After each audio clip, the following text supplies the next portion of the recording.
नफरत के बाज़ार में मोहब्बत की दुकान। डरने की बात नहीं है, एफआईआर दर्ज हुए, 100 आरोप आप पे लगे और ये समय का ही खेल है कि शादी हुई, शादी होते ही अब ऐसी चीज़ें मतलब आपके अगेंस्ट नेगेटिव होने लगा और जिससे आपने शादी की, जिसको आपका इस समय साथ देना था, उसी के द्वारा आपके अगेंस्ट एफआईआर दर्ज करना और फिर इस चीज़ को मतलब इस तरीके से प्रेस आउट करना। लेकिन कोई बात नहीं, जो भी एफआईआर में सेक्शंस हैं 323, 504, 427, 325, ये सारे बिलेबल ऑफेंस हैं। किसी भी तरीके से पुलिस इन मामलों में इनको अरेस्ट नहीं करने जा रही हैं, इसलिए इनको बेल मिलेगा। ना ही ये कहीं भागने जा रहे हैं और ना ही ये कहीं से कुछ गड़बड़ करने जा रहे हैं। ये की कोई बात नहीं है, ये समय का ही खेल है। उतार चढ़ाव ज़िंदगी में लगा रहता है। अगर जीवन है तो यहाँ पे मुसीबतें आएंगी, आपको अपनी नौका इनसे पार करनी पड़ती है।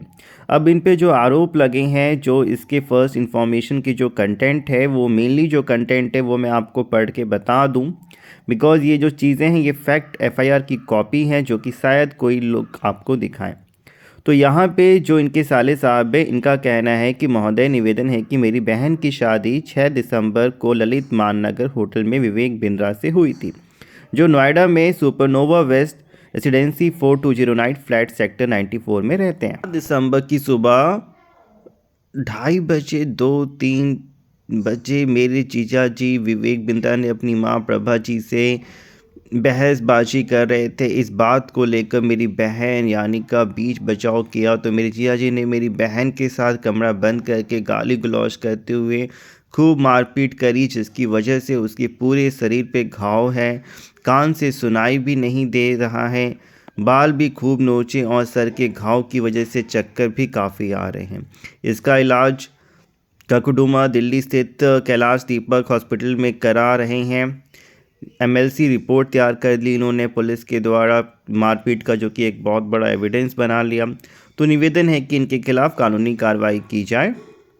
तो अब ये उनका आवेदन था पुलिस को, पुलिस ने इसमें एमएलसी के आधार पे एफआईआर लिख ली। अदरवाइज ऐसे छानबीन की जाती है, फिर जाकर एफआईआर लिखी जाती है। कोई बात नहीं, जहाँ धर्म है वहाँ जीत है, नपुंसक मत बने। अब यहाँ पे शादी के मतलब 24 घंटे भी नहीं हुए हैं और रात को करीबन किसी भी बात को, अब ये एक जांच का विषय है। पुलिस ने तभी कहा कि हम जांच करेंगे, उसके हिसाब से कार्रवाई की जाएगी।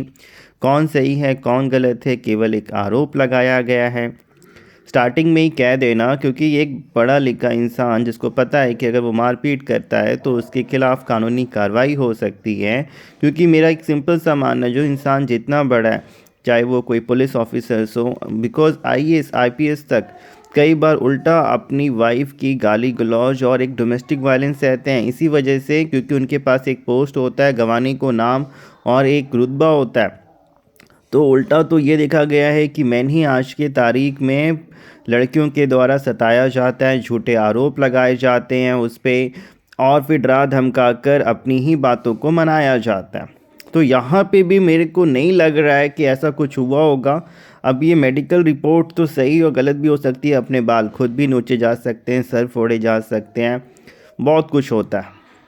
लेकिन अब यहाँ पे एक्चुअली फैक्ट क्या हुआ है ये, लेकिन इसका एक दूसरा भी दृष्टिकोण होता है। ऐसा नहीं है कि किसी ने आप पे आरोप लगा दिया तो वो सही होगा। हो सकता है उसने जो सारी चीज़ें हैं, सीन है, खुद क्रिएट किया हो। ये एक वेल प्लान पहले से भी हो सकता है, बिकॉज शादी के विद इन 24 आवर ये सारी चीज़ें घटना, तो ये वेल प्लान प्री प्लान भी हो सकता है। अब चाहे उसके पीछे वजह जो भी हो, चाहे वो पैसे ऐंठने के लिए हो, सामने वाले को डराने धमकाने के लिए हो, बेवजह परेशान करने के लिए हो, क्योंकि कंप्लेन भी वाइफ ने नहीं, उसके बिहाफ में ये कंप्लेन तो होशो हवास में उसकी मतलब आम तौर पे बहन दे सकती थी, लेकिन भाई नहीं दिया।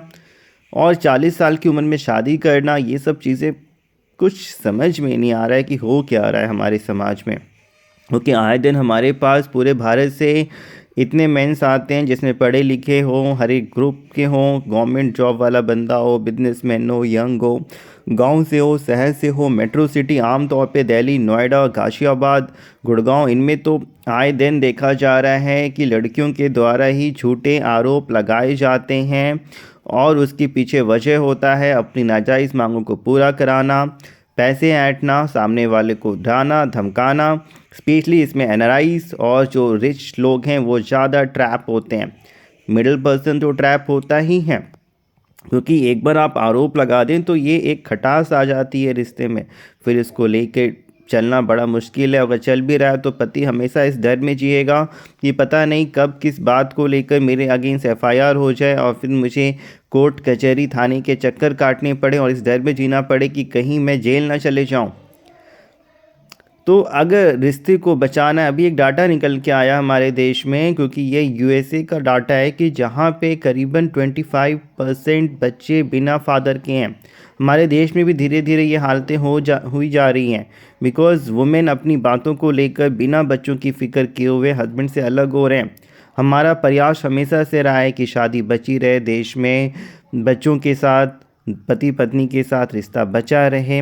इसके लिए हम लोग काउंसलिंग देना हो, रिश्ते को बचाने की बात करनी हो। हमारे पास लोग आते हैं, सर हमें डाइवोर्स चाहिए, हम लोग सख्त डाइवोर्स के खिलाफ है। डाइवोर्स एक रेमेडी है, लास्ट में जब कोई सॉल्यूशन नहीं बचा है तो चलिए आप कुछ गलत कदम ना उठा के इस रास्ते से बाहर निकल सकते हैं। लेकिन डाइवोर्स एक मैरिज लाइफ के प्रॉब्लम का सॉल्यूशन नहीं है। सॉल्यूशन है मीडिएशन, रिश्ते को चलाना। लाइफ में प्रॉब्लम्स आती हैं but suicide is not the solution. In the same way in a marriage life problems come but divorce is not a solution. चलिए, आई होप सब कुछ सही हो जाएगा कुछ समय के बाद।